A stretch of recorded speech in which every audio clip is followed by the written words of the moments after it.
fact, what gave me to leave my nursing, I saw gold was benefiting me more than even nothing. Because when I come here, I get a lot. There is a day when I came here, in fact, I got 250 one visit. Wemba funye pointi 5, aomba funye ko sente zange. Kati sente zo wemba funye. Sobola kunyamba nnyo. Engula ko kyokulya, abaana bange ne bafuna okola ki?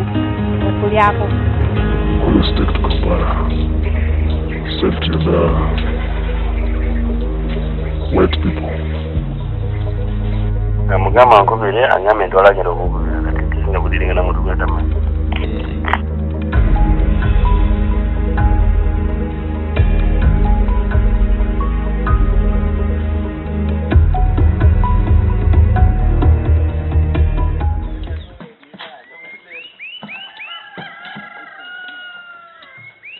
If you listen close enough, you can still hear the cocks crowing over the rising sun of Tida, a small village in the border town of Busia. Here, men are readying themselves to extract one of the world's most precious minerals, but their mine looks far from the impression that gold is associated with. This mine is one of the few legal mines in eastern Uganda, and one of the few mines registered to carry out artisanal mining in the country. With high levels of unemployment and biting edges of poverty, many of the people in this small community look to mining as a source of livelihood.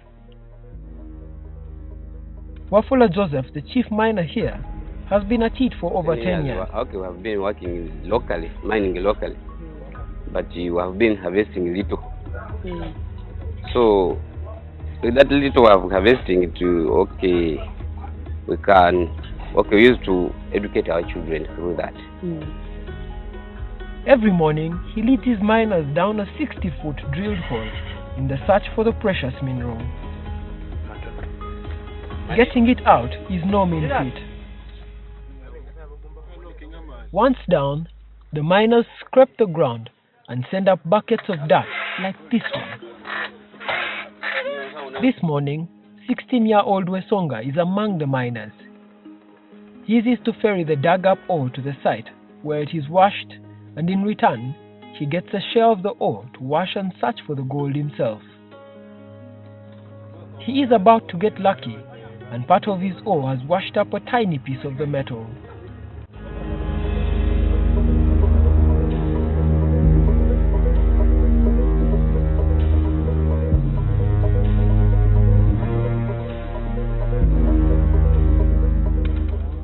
But it is here that the ugly nature of the mineral trade lowers its head. A middleman has arrived at this mine for his regular gold check. His job is to buy the mined pieces from the artisanal miners. Nobody but him sets the terms, and what you're about to see is a gold cell in a typical artisanal mine. First, a gas lighter is used to burn the small piece into its golden brown color. You have a resort, you close it, you put the amalgam, you close it, then you burn. It has got a wire which has got a hole, so much goes through that wire, the glass. That's what we have been doing. But the middlemen, that's their work. Then, he pulls out a measuring scale from within his pocket. Bada! Then it is placed in a basin and switched on, and the miners are cautious. The small machine with a blue light runs a tally and picks a 0.17 gram. The middleman suggests that he will pay for only 0.16 grams, and the haggle barely stands due to the poverty.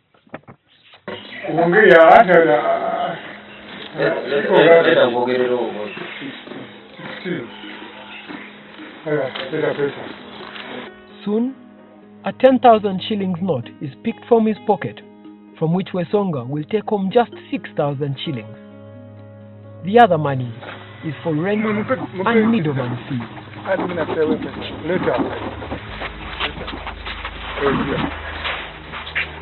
Middlemen like him do on-the-spot buys from artisanal gold miners every day. and with little to no evidence of record keeping, the government is unable to levy a tax on them.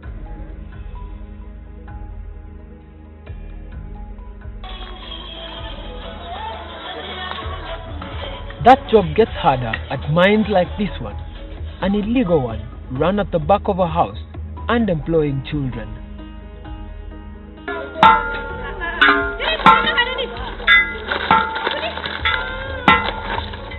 Once the miners here have found the gold, a call is made to the middleman, who comes to complete the sale.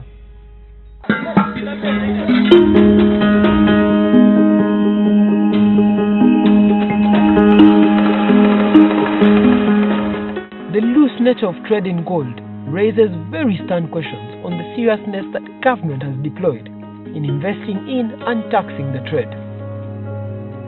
But history serves a very bad reputation of government's efforts.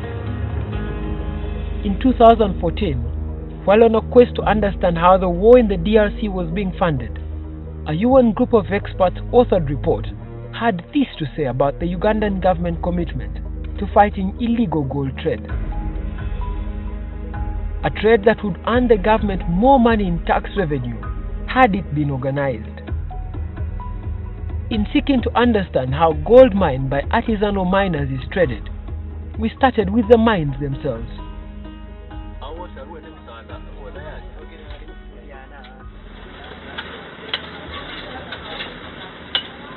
Under this sweltering heat, both men and women hum away in search of the ore from which the gold is mined. They are part of a legally sanctioned mine with a license, but after they discover gold, many of them tell us they sell it individually, leaving no trace of the gold on the books of the mine. Tirankoze nnyo myaka nyingi ku gold. Naye wemba nfuna amayinja gange ku gold. Tugenda ne tutwala ku machine ne bassa, okumala okusa tutwala ku mazzi, tuteekamu makire ne tutandika okukola ki? Okwoza. Bwe tumaze okwoza, tutwala akatambaala ne tukamula gold. Bwe tuba tumaze okukamula, tutwala ku gas ne bayokya. Kati okumala okwokya ne batwala wali ku dikito ne bapima. Tufunye dikito meka. Wemba afunye 5, awo mba afunyeko sente zange. Kati sente ze wemba afunye sisobola kunyamba nnyo. Nengulako ekyokulya, abaana bange ne bafuna okukola ki? Okulyako. What gave me to leave my nursing, I saw gold was benefiting me more than even nursing. Because when I come here, I get a lot. There is a day when I came here, in fact, I got 250, one basin. So it helped me to pay school fees for my child, was in phase 7, and even renting the land where I dig. Neko oba mitwalo ebiri, mutwalo tera saving. Kati eyo ku saving kinyamba nnyo. One savings sente zange. Myezi 2 oba 6 we ziba zigwezeyo, tola sente zange nengulako kyengula. If it is being paying taxes, it will not come because the little they get in fact something little, and they don't do it every day. Sometimes they come and they go and dig. When you come back when you are tired, you cannot come here. Kuba okufuna kuli tono. Kati weba tuze wano ku gold. Natu tuba funako kasente. All that came with the formalization. They were actually, some of them were refusing to participate in formalization. But now we have 4 registered at the district and at the sub-county. But they would tell us that we don't want to be taxed. They are not scared of paying the taxation, but they are now interested in production, improving their means of production. If they can produce well, if they are supported to produce, then they will be able to pay taxation. Shuka nayo muonyeshe. Unamfuata anavyofanya step by step, step by step. Yeah. Kilo kina maana waji.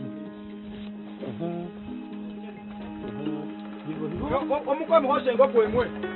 Angwa Ona kanyaga huku na huku. Ona. Shoka inakuja. Njona shoka. Shusha. Omaze? Shusha marefu.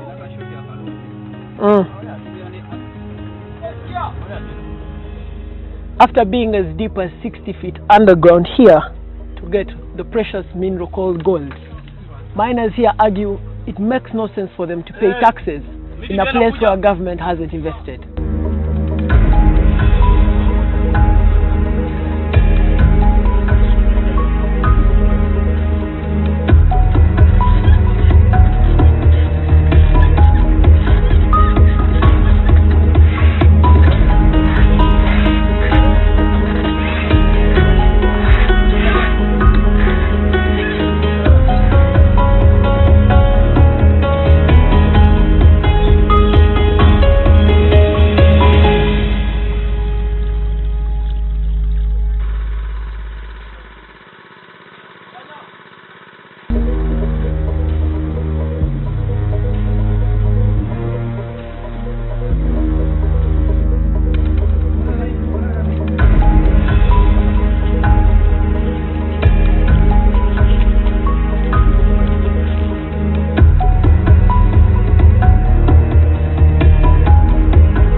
The work I'm doing, just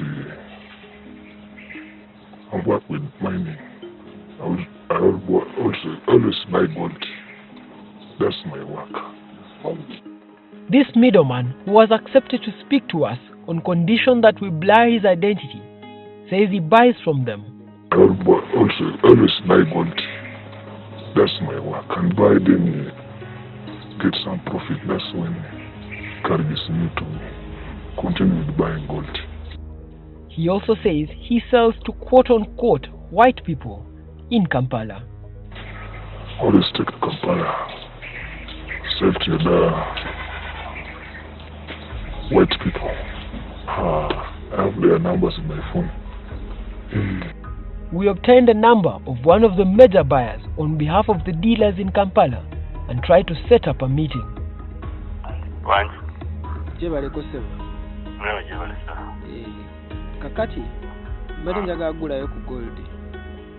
was hasty and said he could not talk to us unless we had been recommended.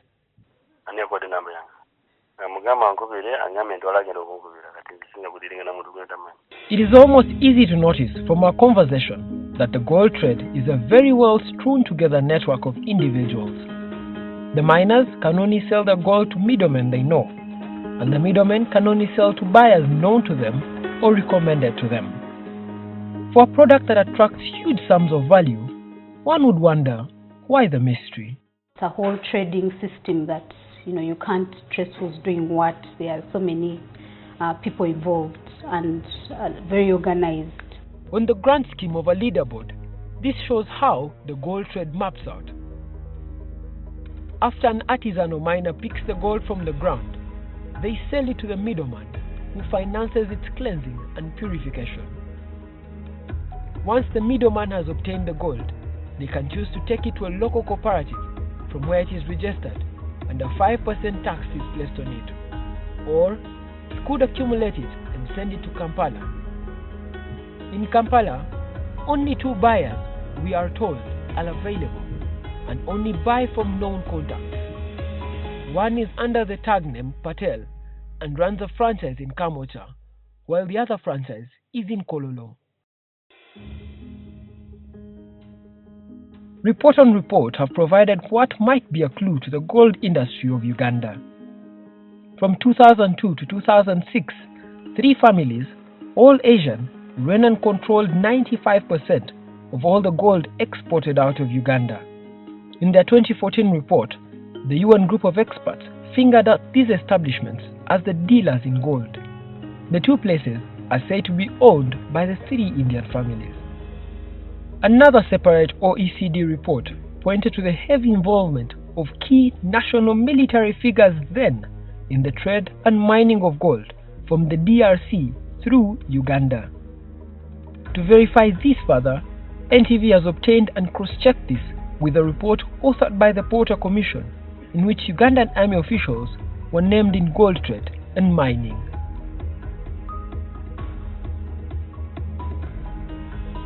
Like all minerals, gold is meant to attract a royalty that is divided 80%, 17%, and 3% between government, local governments, and landowners respectively. However, with trade in artisanal mines, where any of the trades is barely registered, it's almost impossible to get a tax. Right now I can't give you a specific figure, but if we see the magnitude of the activity of the ASM in the different areas, and once you go to those sites, you see the kind of business that's taking place, like in areas like Busia, where there's a lot of gold being mined, but the revenues are not documented. Perhaps an even more grim image of gold tax evasion lies in upscale trade.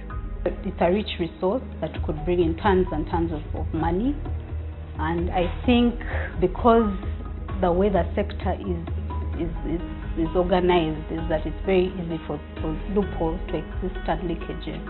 So I think it's a very interesting area for so many people. I mean, there have been so many stories in the media about all this gold scandals and stuff.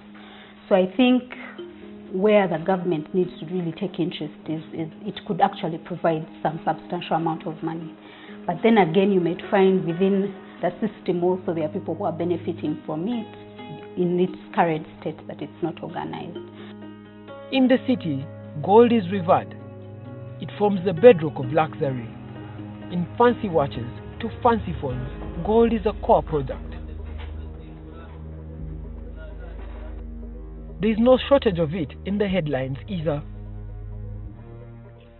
On the 11th of October, the Daily Monitor carried a story in which gold was named as the second biggest export of the country, right below coffee. The news came to a huge surprise.